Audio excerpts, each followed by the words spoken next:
Wife said it's not what you think. I smiled and replied, perfect. Because love just ended here. The discovery. The Riyadh skyline glowed amber under the setting sun as Zain Ahmed's car pulled into the driveway 2 days earlier than expected. His business conference in Dubai had ended abruptly due to a sandstorm, and exhaustion clung to him like the desert heat. All he wanted was to collapse into Nadia's arms, to feel the warmth of home after 3 lonely nights in sterile hotel rooms. He unlocked the door quietly, expecting to surprise his wife. The apartment was dim, filled with the familiar scent of jasmine incense Nadia loved. But instead of finding her in the living room, he heard the soft murmur of her voice from the bedroom, followed by a gentle laugh he hadn't heard in months. Zain's heart quickened, not with joy, but with an inexplicable unease. He moved silently down the hallway, the marble floor cool beneath his feet. Nadia sat on their bed, her back to the door, phone pressed to her ear. Her dark hair cascaded over her shoulders, and she wore the silk robe he'd gifted her last anniversary, an anniversary that had passed with mechanical kisses and obligatory gifts. I know, Kareem. Yes, I miss talking to you too, she whispered, her voice carrying an intimacy that pierced through Zain like a blade. He doesn't understand me the way you do. Zain froze. His briefcase slipped from his fingers, hitting the floor with a dull thud. Nadia spun around, her hazel eyes widening in shock. Zain! You're home early. She quickly ended the call, her face flushing crimson. Who's Kareem? His voice came out steadier than he felt. It's not what you think. Nadia stood abruptly, clutching her phone to her chest like a shield. Zain smiled, a sad, knowing smile that held years of accumulated distance. Perfect. Because whatever love we had just ended here. The words hung between them like a funeral shroud, and in that moment, both understood that something irreversible had shattered. The confession. Silence stretched between them like an endless desert. Nadia's hands trembled as she set her phone down on the nightstand, her eyes glistening with unshed tears. Zain stood motionless in the doorway, his tie loosened, his expression a mixture of exhaustion and resignation rather than anger. Please, Zain, let me explain, Nadia's voice cracked. She moved toward him, but he took a step back, creating a chasm that felt wider than any physical distance. How long? He asked quietly, sinking onto the edge of their bed, the same bed where they'd once made love until dawn, where they'd whispered dreams of children and growing old together. It's not an affair, Nadia said quickly, sitting beside him but maintaining careful distance. Kareem is my childhood friend from Jeddah. We reconnected 6 months ago when I was designing his sister's house. He's been someone I could talk to. About what? Zain turned to face her, and she saw something in his eyes she hadn't seen in years. Genuine curiosity, real attention. About feeling invisible, she whispered. About eating dinner alone while you work late. About sleeping next to someone who feels like a stranger. About the depression that's been eating me alive while you chase promotions and business deals.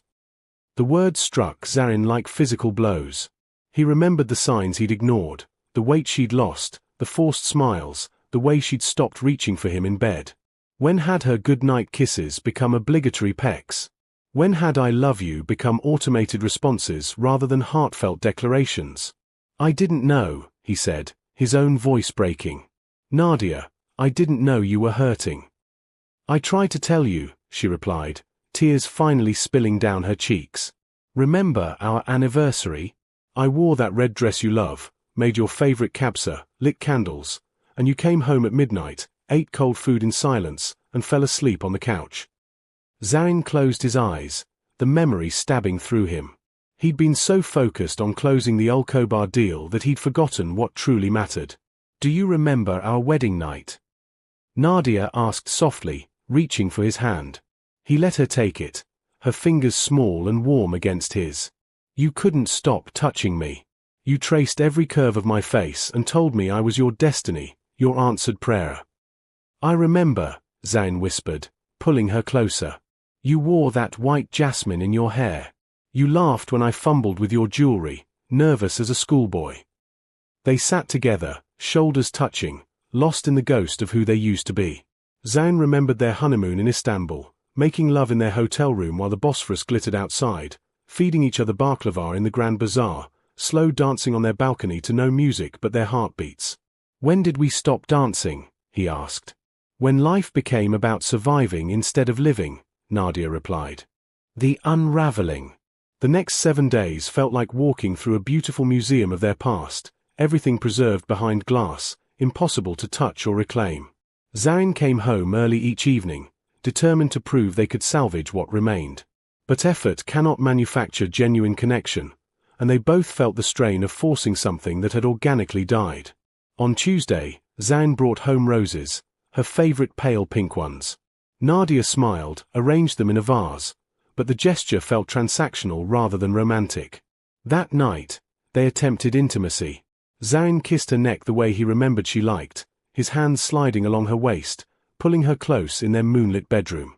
She responded, her lips meeting his, bodies pressing together with familiar choreography. But something essential was missing. Their lovemaking felt like two actors performing a scene they'd rehearsed too many times.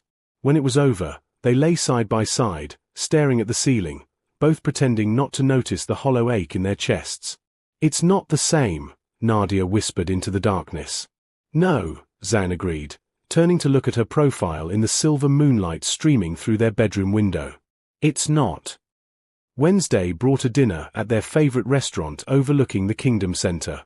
They sat across from each other at the same table where Zarin had proposed 4 years ago, where he'd nervously hidden the ring in her dessert and nearly panicked when she almost swallowed it. They'd laughed so hard that night, drawing stares from other diners, too wrapped up in their joy to care. Now they picked at their food, conversation stilted and careful.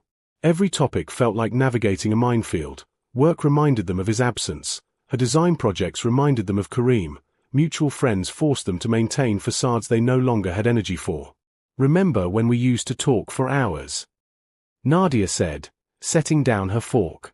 "About everything and nothing? We'd debate which superhero would win in a fight, or plan imaginary trips to places we'd never been." "We went to some of those places," Zayn replied with a sad smile. "The Maldives for our first anniversary. That little riad in Marrakesh where we got lost in the Medina." "And you insisted you knew the way back," Nadia laughed softly, genuine warmth flickering briefly in her eyes. "We walked in circles for an hour before I convinced you to ask for directions." "My pride versus your practicality," Zayn chuckled. "You always won those battles." The moment of levity faded quickly, replaced by the weight of reality. They weren't those carefree people anymore. Life had weathered them, responsibilities had buried spontaneity, and somewhere along the way, they'd forgotten how to be lovers instead of roommates. By Friday, exhaustion replaced determination. They sat on their balcony watching the city lights flicker to life across Riyadh, nursing Arabic coffee in companionable silence. Zarin reached for Nadia's hand, and she let him hold it, but both knew they were mourning rather than rekindling. "We can't force this back to life, can we?" Nadia asked quietly. Zarin brought her hand to his lips, kissing her knuckles tenderly. "No, Habibti. Some things, once broken, can't be repaired, only honored for what they were." The acceptance. Saturday morning arrived with unusual clarity, as if the universe had lifted a veil they'd both been hiding behind. Zarin woke first, watching Nadia sleep beside him, her face peaceful in the golden dawn light filtering through their curtains. She looked exactly as she had on their wedding night, yet everything had changed. When her eyes fluttered open, she found him watching her. No words were needed. They both knew what this day would bring. "We need to talk," they said simultaneously, then shared a bittersweet smile at the synchronicity that once came so naturally. They made breakfast together one last time as husband and wife. Zayn prepared eggs while Nadia brewed coffee, their movements around the kitchen a choreographed dance perfected over 5 years. But now each gesture carried the weight of finality. Sitting at their small dining table, fingers wrapped around warm mugs, they began the hardest conversation of their lives. "I don't want to hate you," Nadia said softly, her eyes red-rimmed but dry. "We've cried enough this week. I want to remember us with love, not bitterness." "Then we agree," Zayn replied, reaching across the table to hold her hand. "No lawyers making this ugly. No fighting over who hurt who more. Just Honest acknowledgement that we tried, and sometimes trying isn't enough. The decision, once spoken aloud, brought unexpected relief. Like prisoners finally released from a beautiful cage, they could breathe again. They spent that afternoon dividing their shared life with surprising tenderness. Nadia packed her design books and the vintage camera Zarin had bought her in Paris. He kept the leather-bound journal she'd gifted him, filled with her handwritten notes from their early days. Each item became a negotiation of memory. "You should have the painting," Zarin said, pointing to the abstract piece they'd purchased together in Jeddah during their second anniversary trip. "You chose it. You said it reminded you of possibilities." "No," Nadia shook her head, touching the canvas gently. "You keep it. Maybe it'll remind you that new possibilities exist, even after endings." The coffee maker sparked a longer debate. They'd bought it together when they first moved in, before the wedding. Zarin had burned the first 3 pots, making Nadia laugh until tears streamed down her face. Now they stood in the kitchen, both holding the machine, neither willing to let go of that innocent joy. "Keep it," Nadia finally said. "You need coffee more than I do. Besides, I'll buy a new one. Start fresh." As evening approached, they found themselves on the living room floor surrounded by photo albums. Wedding pictures showed 2 radiant people drunk on hope and promise. Honeymoon photos captured stolen kisses in front of the Blue Mosque, hands intertwined while feeding pigeons in Sultanahmet Square. "Look at how you're looking at me here," Zain whispered, pointing to a photograph taken at sunset. His arm was around her waist, but she was gazing up at him with such complete adoration it hurt to witness now. "I loved you so much," Nadia said, her voice thick with emotion. "I still love you, Zarin. Just not the way a wife should love a husband." Somewhere it shifted into fondness, routine, comfort. But the spark, the passion, the desperate need to be near you, that died slowly, and I don't think either of us noticed until it was gone. Zain pulled her into his arms, and she came willingly, fitting against his chest like she always had. They held each other on the floor, surrounded by the fragments of their story, and wept for the death of their forever. "I'm sorry I stopped seeing you," he murmured into her hair. "I'm sorry I became the man who chose work over you, who forgot that careers are built but love requires daily tending." "I'm sorry I didn't fight harder," Nadia replied, her tears soaking his shirt. "I'm sorry I sought emotional connection elsewhere instead of forcing you to hear my pain." They kissed then, not with passion but with profound tenderness. A farewell kiss that tasted of salt and regret and gratitude.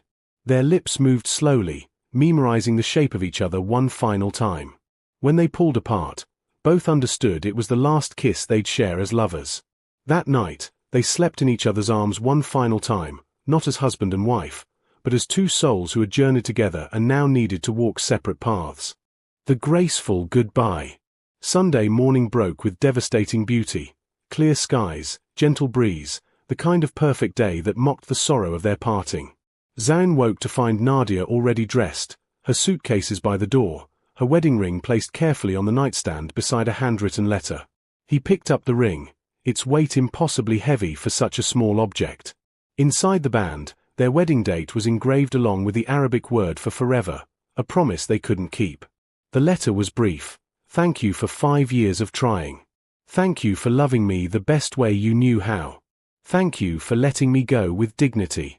You deserve someone who sets your world on fire, and so do I.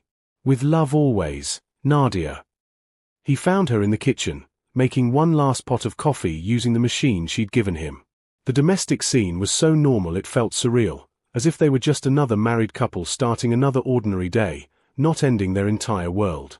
"Good morning," she said softly, pouring him a cup exactly how he liked it, 2 sugars, a splash of cream. "Good morning, Habibti," he replied, the endearment both appropriate and heartbreaking. They sat together at the table, sipping coffee in comfortable silence. This was what they'd become, companionable, peaceful, safe. But marriage needed more than peace. It needed fire, passion, the kind of love that made you reckless and alive. After breakfast, Zain insisted on helping her pack the car. Each box he carried felt like removing pieces of his heart, but he moved with purpose and care. Nadia's plants lined the back seat, the succulents she'd nurtured, the jasmine that perfumed their home, the small lemon tree they'd planted together, dreaming of fresh lemonade on summer evenings. When everything was loaded, they stood together in the doorway of the apartment that had witnessed their best and worst moments. Zarin's hand found Nadia's, their fingers intertwining with practiced ease. "I don't regret marrying you," he said, his voice steady despite the tears streaming down his face. "Not a single moment. You taught me what it means to be seen, to be vulnerable, to open my heart. I'm sorry I forgot those lessons." "I don't regret it either," Nadia replied, squeezing his hand. "You gave me confidence when I doubted myself. You believed in my dreams when no one else did. You showed me I deserved to be cherished, even if ultimately we couldn't be the ones to cherish each other the way we needed." They embraced then, a long, tight hug that spoke of 5 years compressed into one moment. Zarin breathed in her jasmine scent, memorizing the feel of her in his arms. Nadia pressed her face into his chest, listening to his heartbeat one last time. When they finally pulled apart, both were crying openly, unashamed. "Be happy," Zarin whispered, cupping her face in his hands and kissing her forehead with infinite gentleness. "You too," Nadia replied, standing on her toes to kiss his cheek.